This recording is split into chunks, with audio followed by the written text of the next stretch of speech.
हमने जब मोदी की पहचान कर ली ऐसे बहरूपिये की जिसने 6 साल में 70 वेश बदले हों, तो हम ये 10 लोगों की पहचान भी कर लेंगे और उनको हम ही निकाल के देंगे। अगर पुलिस नहीं निकलवाएगी तो हम उसकी जिम्मेदारी लेकर उन्हें निकाल देंगे। बताइए, कभी फेयर एंड लवली लगाने से गोरे हुए क्या? ना हुए ना।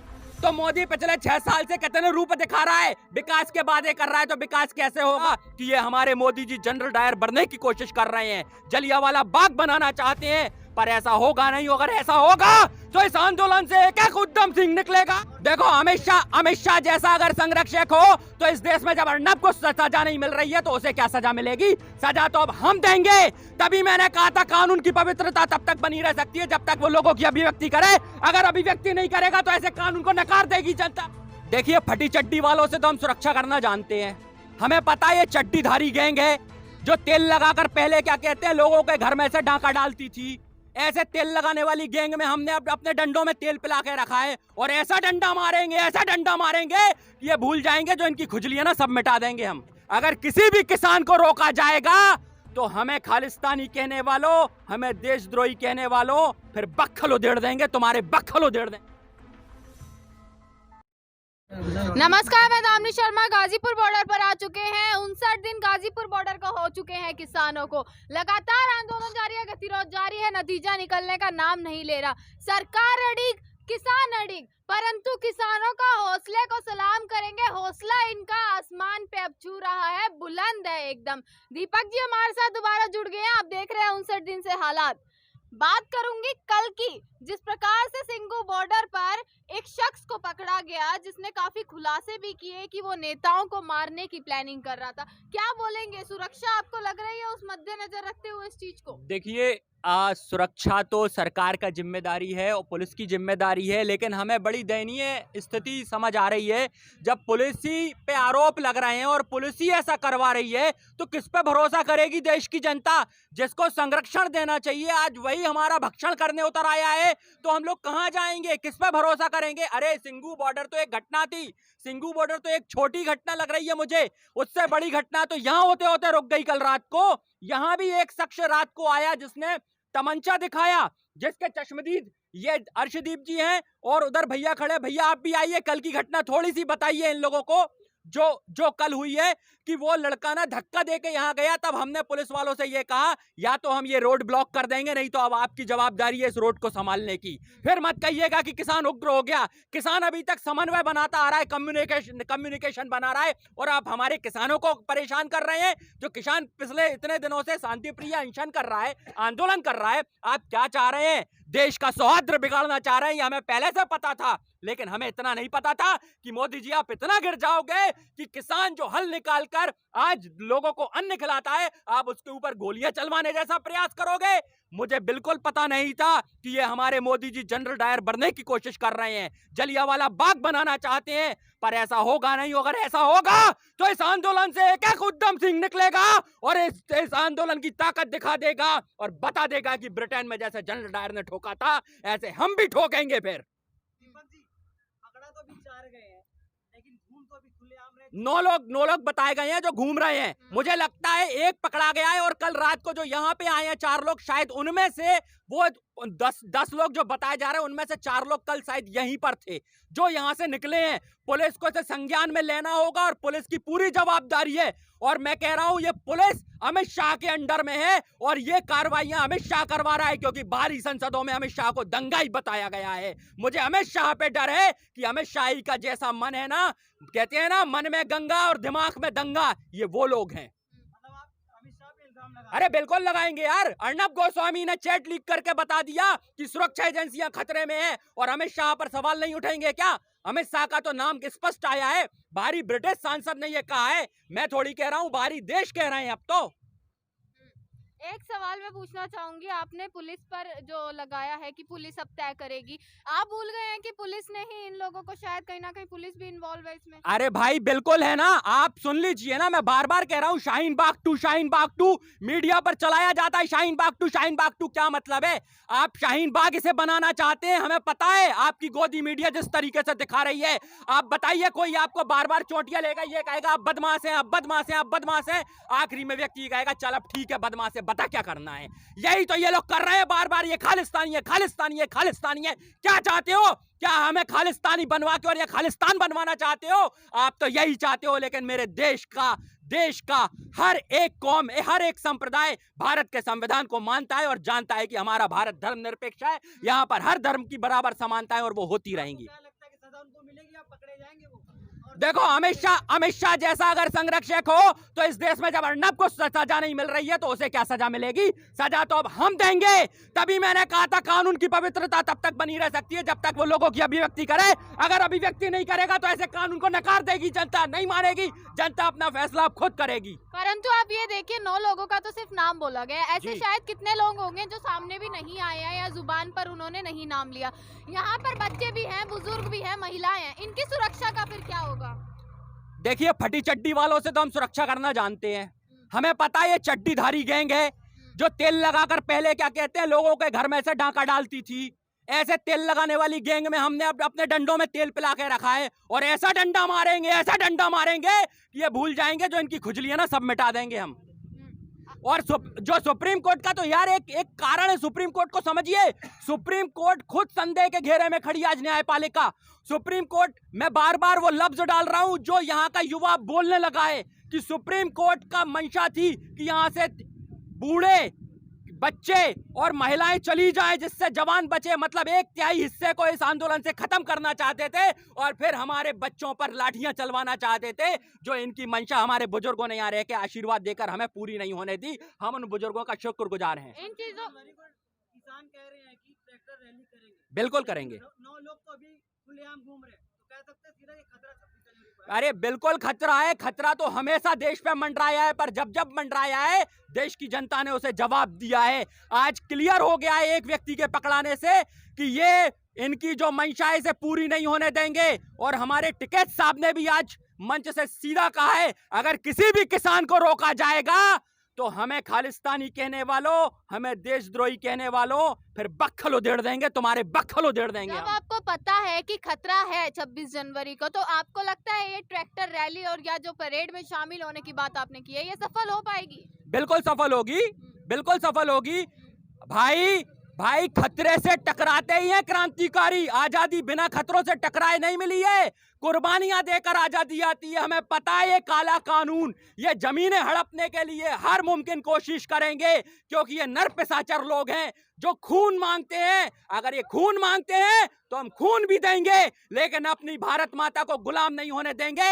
माता कहने से माता नहीं होती, माता समझना होगा। भारत माता को समझो। भारत माता जो आज गांव में गोबर उठाती है, जो आज सड़कों पे भीख मांग रही है, वो भारत माता है। तुम किस भारत माता को पुजवा रहे हो इस देश में, हमें पता है, हम बहुत अच्छे से जानते हैं। दीपक जी, एक सवाल, जिस प्रकार से आज यहाँ पर लोग आ रहे हैं, आज हमने देखा कि काफी सिक्योरिटी जो है वो बढ़ा दी गई है। तो ये सिक्योरिटी 58 दिन या 59 दिन जब से आप यहाँ पर आंदोलन कर रहे हैं, तब क्यों नहीं थी?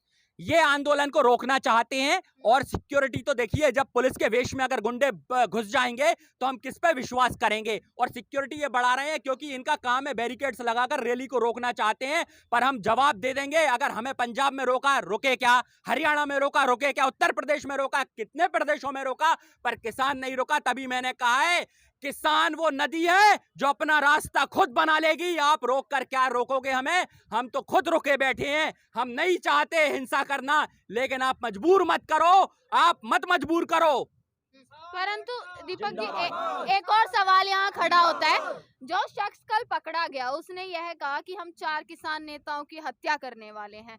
उन किसान नेताओं को भी कोई सिक्योरिटी नहीं दी गई है, जिस प्रकार से हम देखें कि बॉलीवुड में या नेताओं को जिस प्रकार से सिक्योरिटी दी जाती है। कारण क्या है? कारण क्या है? ये लोग ना कॉर्पोरेट के गुलाम हैं। ये सिक्योरिटी उसी को देते हैं जो इनके शब्द बोलता है, या फिर उसे सिक्योरिटी देते हैं जो भाजपा का प्रवक्ता बन जाता है, या उसे सिक्योरिटी देते हैं जो भाजपा को फंडिंग देता है। कुल मिलाकर ये सरकार बिकी हुई सरकार है और बिके हुए लोगों का कभी ईमान नहीं होता। और ऐसे बेईमान लोगों से हम बिल्कुल सिक्योरिटी नहीं चाहते, क्योंकि हो सकता है जिसको बस सिक्योरिटी पे भेजे वही हमें गोली मार दे। हम क्या भरोसा करें ऐसे लोगों का? परंतु आपने कहा कि शाहीन बाग 2 बनाना चाहते हैं। आपने भी बिल्कुल देखा बिल्कुल। शाहीन बाग से किस प्रकार से लोगों को हटा दिया गया था। अगर 26 को इस प्रकार की चीजें यहाँ पर आती है, आपको लगता है ये लोग हट जाएंगे उसके बाद? अरे बिल्कुल नहीं हटेंगे। आपको बता दूं आज की बहुत बेहतरीन बात, आप लोगों के सामने सिर्फ 1 लाख ट्रैक्टर का टारगेट था पहले, अब ये ट्रैक्टर का टारगेट बढ़कर 3 लाख हो गया है। 3 लाख। और अब सोचिए 3 लाख ट्रैक्टर जब आएंगे तो क्या भारत का किसान देखेगा और क्या संविधान दिखेगा और क्या बेहतरीन हमारा झंडा दिखेगा। मैं झंडे की परिभाषा बताता हूं आज आपको, जिन्हें नहीं पता है जो केसरिया रंग है झंडे के ऊपर, वो केसरिया रंग उस सूरज से लिया गया है जहां से सुबह का सूरज निकलता है और सूरज जहां तक ढलता है वहां तक मेरा भारत है। सफेद रंग जहां से पानी निकलता है, जहां तक पानी जाता है वहां तक मेरा भारत है। और हरा रंग जहां से हरियाली शुरू होती है और जहां तक हरियाली जाती है वहां तक मेरा भारत है। और 24 घंटे मेरा भारत मेरे सीने में बसता है। ऐसे भारत को सलाम करने उस दिन किसान जाएगा और संविधान के दिन अपना तिरंगा फहलाएगा और 26 जनवरी को जनतंत्र मनाएगा। परंतु उन भैरोपियों की पहचान कैसे करेंगे? भाई हमने जब मोदी की पहचान कर ली ऐसे बहरूपिये की जिसने 6 साल में 70 वेश बदले हो, तो हम ये 10 लोगों की पहचान भी कर लेंगे और उनको हम ही निकाल के देंगे। अगर पुलिस नहीं निकलवाएगी तो हम उसकी जिम्मेदारी लेकर उन्हें निकाल देंगे। परंतु इतनी जिंदाबाद। कहना है केंद्र सरकार का भी कि अगर कोई भी घटना घटित होती है तो उसके जिम्मेदार केवल किसान ही होंगे। ये तो पल्ला झाड़ने वाली सरकार है। शुरू से मैंने कहा है कि मोदी जी जब खुद देश का प्रधानमंत्री गैर जिम्मेदार हो तो सरकार से जिम्मेदारी की उम्मीद आप कैसे कर सकते हैं? बताइए, जब हम बात किसी भी विषय में करते हैं पहली सरकार है जो जनता से सवाल कर रही है। अरे सवाल तो सरकार से करने चाहिए। तभी तो कहा है मैंने राम के लोकतंत्र में जाइए, जहां आप राम की बात करते हैं उसका लोकतंत्र बताइए कि राम से अंतिम पंक्ति में बैठा व्यक्ति भी सवाल कर सकता था और ये पूछ सकता था कि राम जी आप सीता मैया रावण के यहाँ होके आई, उनका चरित्र सही है या नहीं, उसकी अग्नि परीक्षा हो सकती थी। तो आप ये बताइए आपने अपनी पत्नी क्यों छोड़ी, उनकी बताइए। आपने अपनी माँ क्यों छोड़ी, उनकी बताइए। हम पूछना चाहते हैं मोदी जी, जब हम राम जी से सवाल कर सकते हैं तो मोदी जी आप किस खेत की मूली हैं, आपको भी उखाड़ फेंकेंगे। राम जी ने तो अपने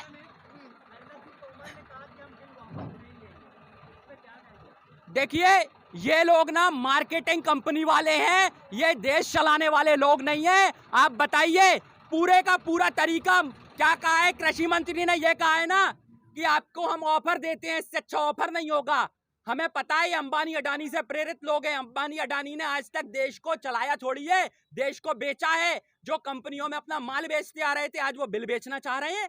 हमें पता है ऑफर बेचने वाली चीजों के साथ दिया जाता है। ये देश की धरती कोई माल नहीं है जो इनको हम हड़प लेने देंगे। जो ये हमें ऑफर बता रहे हैं ये मार्केटिंग वाला फंडा है। बताइए कभी फेयर एंड लवली लगाने से गोरे हुए क्या? ना हुए ना। तो मोदी पिछले 6 साल से कितने रूप दिखा रहा है, विकास के वादे कर रहा है, तो विकास कैसे होगा? ये मार्केटिंग कंपनी है भैया। इनकी जो मोदी मीडिया है ना वो पूरे के पूरे ना एजेंसी जैसी है, विज्ञापन एजेंसी जो विज्ञापन का काम कर रही है। तो इनसे हम क्या सवाल करें? आपने कल की बात करी, आपने इनको चश्मदीद हाँ, गवाह ये बताया। चश्मदीद है और वो भैया भी। आपसे मैं पूछना चाहूंगी जो भी आपके साथ कल हुआ उसको थोड़ा संक्षेप में बताइए। मेरे साथ नहीं हुआ, मेरा दोस्त था जो वॉलंटरी की ड्यूटी कर रहे हैं। आइए आप भी बता जब दीजिए। आए तो उधर 3 लोग थे और इनके पास एक लोग था। उनने यहाँ कोई चीज़ रखी थी और उसने पूछा कि आपकी पॉकेट में क्या है, तो उसने घबरा कर उसे धक्का देकर उधर गिराकर भाग गए। उधर उस साइड रोड की उस साइड उनकी गाड़ी थी, उस पर बैठे और 4 लोग चले गए।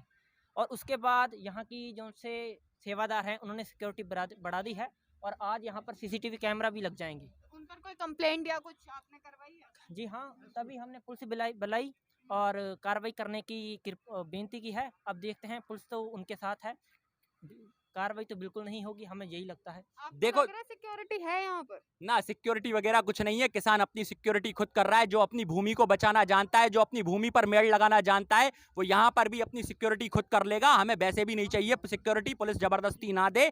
और एक बात और हमारे पीएम के विषय में बता दूं कि 76 अरब का फंड कोरोना काल में लिया गया था विदेशों से, वर्ल्ड बैंक से, जो सबसे बड़ा फंड था।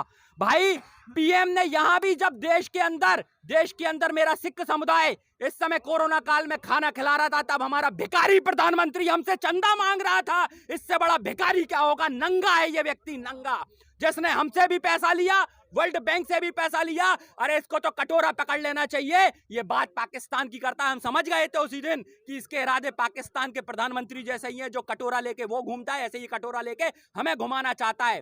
पर ऐसा अब नहीं होगा, क्योंकि देश का किसान जाग गया और किसान को कभी किसी ने गुलाम नहीं बना पाया और ना कभी बना पाएंगे ये लोग गुलाम। इसलिए मैंने कहा है, विश्व विजयी तिरंगा प्यारा, नफरत से हो किनारा, अब हर तरफ हो भाईचारा, हर तरफ हो भाईचारा। ये भाईचारे का आलम 26 जनवरी को आखिरी आपको सवाल, दिखेगा। एक छोटा सा सवाल, जिंदाबाद। एक छोटा सा सवाल, 26 जनवरी को जिस प्रकार की अब घटनाएं हो रही हैं, आप दिन प्रतिदिन मैडम देख आप रहे भी हैं, आइएगा, आपको पूरी सुरक्षा मिलेगी, हमारे किसान भाई देंगे अगर पुलिस नहीं दे पाएगी तो। डरेंगे तो नहीं ना? अरे बिल्कुल बिल्कुल, हम तो आपको सुरक्षा का वादा कर रहे हैं सारे पत्रकारों को कि हम आपको भी सुरक्षा देंगे। किसान जब पूरे देश को सुरक्षा दे सकता है, खाने से लेके सुरक्षा की जवाबदारी ले सकता है, तो वो किसान आपको भी सुरक्षा देगा। आप आइएगा बिना डरे, इन सरकार को, इनको असली औकात दिखा देंगे इनकी, जिन्हें हमने बनाया उन्हें कुर्सी से नीचे खींच कर लाएंगे और यहाँ पर 2 महीने तक उनसे भी धरना करवाएंगे, तब वोट जाएंगे, इनके पर काट के बताएंगे। अब हम पर काट